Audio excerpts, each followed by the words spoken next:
नमस्ते, महादेव। स्वागत है आप सभी का आज के इस सत्र में। सामुद्रिक शास्त्र के इस वीडियो के उपक्रम में आज हम प्रेम विवाह से संबंधित किसी भी व्यक्ति विशेष के हाथ में योग अथवा कुछ चिन्ह आदि हैं क्या, जिनके माध्यम से यह जाना जा सकता है कि वस्तुतः यह जो है प्रेम विवाह का योग है, अथवा यदि ऐसा स्थान, ऐसा चिन्ह विशेष, ऐसी आकृति अथवा ऐसी रेखा विशेष किसी भी जातक के हाथ में है, तो हम उसे ऐसा कह सकते हैं कि हाँ, यह जो है आपका प्रेम विवाह का योग को दर्शाता है। तो इसी विषय विशेष को जानने के लिए,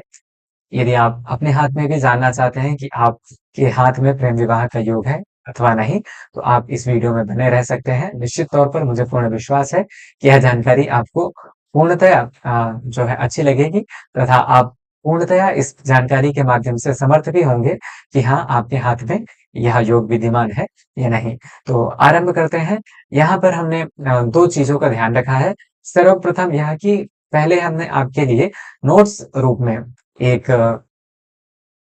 विषय वस्तु तैयार करके रख दी है।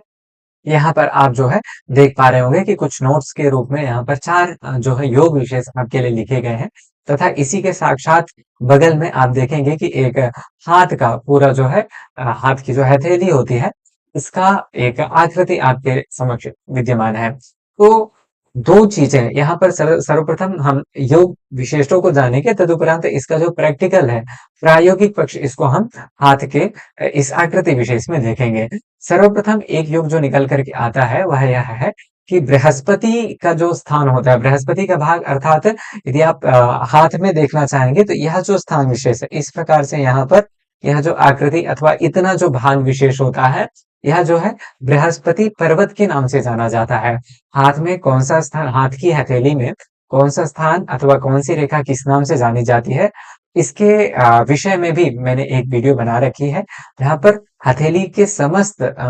विषय वस्तुओं को अथवा बिंदुओं अथवा स्थान विशेषों को प्रयास किया गया है कि कवर किया जाए, तथा उनसे संबंधित सभी रेखाओं को उसमें बतलाया गया है। तो उसका डिस्क्रिप्शन में लिंक दिया हुआ है, आप चाहें उस वीडियो को भी जाकर के अवश्य देखें। वहां से देखने के बाद यदि आप इस वीडियो को आकर के देखते हैं, तो मुझे पूर्ण विश्वास है कि यह जानकारी आपको और भी ज्यादा बेहतर ढंग से पसंद आएगी। तो हम बात कर रहे थे कि जो प्रथम योग है वह यह है कि बृहस्पति पर्वत, यह जो यहाँ पर आप देख पा रहे होंगे इस प्रकार से, यह बृहस्पति पर्वत है। इस बृहस्पति पर्वत में क्रॉस का निशान, यदि आप देख पा रहे होंगे यहाँ पर इस प्रकार से, ये जो है क्रॉस का निशान हमें देखने के लिए प्राप्त हो रहा है। तो यह जो क्रॉस का निशान है, इसकी स्थिति होने से बृहस्पति पर्वत में, क्योंकि बृहस्पति एक दया का कारक रहा है,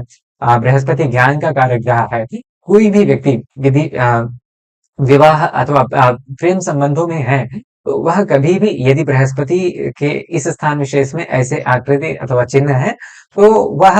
व्यक्ति के मानसिक निर्मलता तथा स्वच्छता को दर्शाता है। वह अत्यधिक दयालु प्रवृत्ति का होगा, ज्ञानी होगा, अपने बड़ों के प्रति अच्छा भाव रखने वाला होगा, श्रद्धा भाव रखने वाला होगा, सभी का आदर आदि करने वाला होगा। तो इस प्रकार से जब वह इस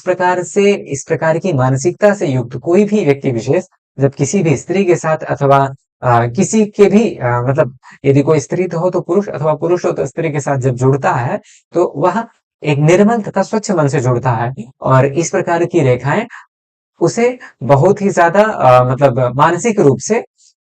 किसी के भी प्रति कुछ गलत ना करने की जो भावना है उसको दर्शाता है। तथा यदि यह योग भी, जैसे कि और भी आदि यहाँ पर योग बतलाए हुए हैं, तो इस प्रकार से कुछ योग भी उस जातक के हाथ में यदि हमें देखने के लिए प्राप्त होते हैं, तो उसका जो प्रेम संबंध है वह निश्चित तौर पर विवाह तक जाने में समर्थ होता है अथवा विवाह तक जाता है। तो इस प्रकार से प्रथम जो हमें स्थान देखने के लिए अथवा योग देखने के लिए प्राप्त हुआ, यह हुआ कि बृहस्पति पर्वत पर क्रॉस अथवा तारे के समान जो है यहाँ पर हमें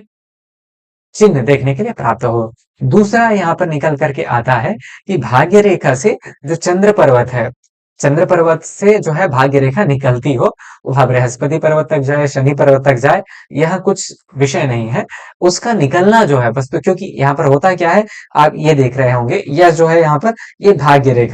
रेखा यहाँ पर निकल करके शनि तथा बृहस्पति पर्वत के मध्य तक गई हुई है। वस्तुतः होना क्या चाहिए कि यह जो भाग्य रेखा है, यह चंद्र पर्वत से ना निकल करके सामान्यतया कहाँ से निकलती है? तो यह इस स्थान मणिबंध के किंचित अधोभाग से हाथ के मध्य भाग शुक्र पर्वत के साक्षात बगल से, शुक्र पर्वत जो है आपका ये हो गया, इस शुक्र पर्वत के साक्षात बगल से यहाँ से इस स्थान से निकलती है और इस प्रकार से जो है यहाँ पर निकल करके जाती है, जहां भी मतलब सभी के स्थान हाथों में भिन्न भिन्न रूप से उसकी स्थिति देखने के लिए प्राप्त होती है। तो यहाँ पर यही जो भाग्य रेखा है, यदि यह भाग्य रेखा यहाँ से ना निकल करके इस चंद्र पर्वत अर्थात यह जो स्थान विशेष है, इतना स्थान विशेष जो है यह चंद्र पर्वत के नाम से जाना जाता है। इस स्थान विशेष में से कहीं से भी यह भाग्य रेखा निकल करके जाती हो तो भी यह जो है एक संकेत होता है, एक योग विशेष के रूप में होता है कि व्यक्ति जो है, क्योंकि चंद्रमा मन का कारक माना जाता है और चंद्र पर्वत से अर्थात मन से जब व्यक्ति किसी को चाहता है अथवा किसी प्रकार की इच्छा रखता है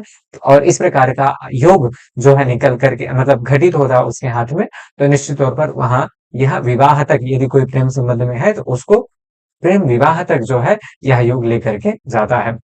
आगे यदि देखा जाए तो हृदय रेखा जो है बृहस्पति रेखा तथा बृहस्पति पर्वत तथा शनि पर्वत के मध्य तक गई हो तथा शाखा से युक्त हो। शाखा युक्त का अर्थ यहाँ पर क्या होता है कि यदि आप देखेंगे यह जो है हृदय रेखा, ठीक है ना, यहाँ से ये निकलती है और यह जो हृदय रेखा है यह एक ये जो है आपका शनि पर्वत हो गया, इस प्रकार से यहाँ से लेकर के यहाँ तक का जो भाग है यह शनि पर्वत के रूप में जाना जाता है। और ठीक यहाँ जैसे मैंने पहले ही बताया कि यह जो स्थान है यह बृहस्पति पर्वत है। तो यह जो हृदय रेखा है यह शनि तथा बृहस्पति पर्वत के मध्य तक गई हो तथा शाखा युक्त अर्थ ये हुआ कि यह जो पहले एक सीधी रेखा गई है बाद में अंत में जाकर के ये देखिए यहाँ पर द्विमुखी हो गई है, अर्थात पहले कोई रेखा निकल करके आए और बाद में जाकर के वह इस प्रकार से दो भाग में विभाजित हो जाए, वह जो है शाखा कहलाती है। तो इस प्रकार से यहाँ पर यदि हृदय रेखा, ये जो हृदय रेखा है ये इस प्रकार से निकले शनि तथा बृहस्पति, ये शनि पर्वत तथा ये बृहस्पति पर्वत इसके मध्य तक आई है तथा क्या है शाखा युक्त भी हो गई है। तो इस प्रकार से यदि किसी भी जातक के हाथ में देखने के लिए रेखा प्राप्त होती है तो वह भी जातक निश्चित तौर पर प्रेम विवाह करता है। आगे अंतिम योग जो है वह शुक्र पर्वत पर जो है उच्च शुक्र पर्वत उच्च हो तथा जो विवाह अथवा ललना रेखा है वह जो है स्पष्ट तथा गहरी हो तो भी जातक का जो है प्रेम विवाह होता है। यह कैसे देखेंगे तो यहाँ पर आप देखेंगे ये चौथा स्थान लिखा हुआ है, यह जो है शुक्र पर्वत है, ठीक है ना। इस शुक्र पर्वत, यह जो शुक्र पर्वत है यहाँ पर किसी भी प्रकार की आड़ी तिरछी रेखाएं ना हो। सामान्यतः ऐसे आड़ी रेखाएं होती हैं किंतु खड़ी रेखाओं का जैसे जाल जैसे बन जाता है, अर्थात ऐसे खड़ी खड़ी रेखाएं फिर ऐसे आड़ी रेखाएं, तो इस प्रकार से जाल जैसा न बना हुआ हो। हाथ का यह जो भाग विशेष है शुक्र पर्वत का यह किंचित उभरा हुआ हो, किंचित लालिमा लिए हुए हो। इस प्रकार से यह जो इस प्रकार की जो स्थिति है यह शुक्र पर्वत की उत्तम स्थिति को दर्शाती है तथा जो विवाह रेखा यहाँ पर होती है। आप देखेंगे यह बुध पर्वत है और बुध पर्वत के साक्षात अधोभाग में ये जो ऐसी रेखाएं आप देख पा रहे हैं, तीन चार रेखाएं ऐसे आड़ी रेखाएं जो हैं, इस प्रकार की गहरी तथा स्पष्ट यदि विवाह रेखाएं भी हमें देखने के लिए प्राप्त होती है तो भी जातक जो है प्रेम विवाह करता है। तो इस प्रकार से यहाँ पर आपके लिए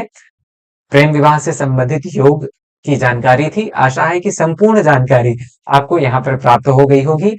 इसका आप चाहे तो स्क्रीनशॉट भी लेकर के रख सकते हैं तथा बाद में भी आप इसको देख सकते हैं यदि अभी समझ में नहीं आया हो, अथवा कुछ जानकारी आप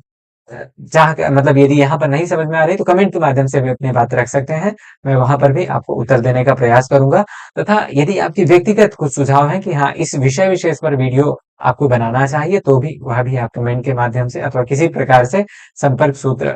आदि के माध्यम से अपनी बात रख सकते हैं। वर्तमान के लिए इतना ही, मिलते हैं अगले वीडियो में, तब तक के लिए ध्यान रखिए अपना। नमस्ते,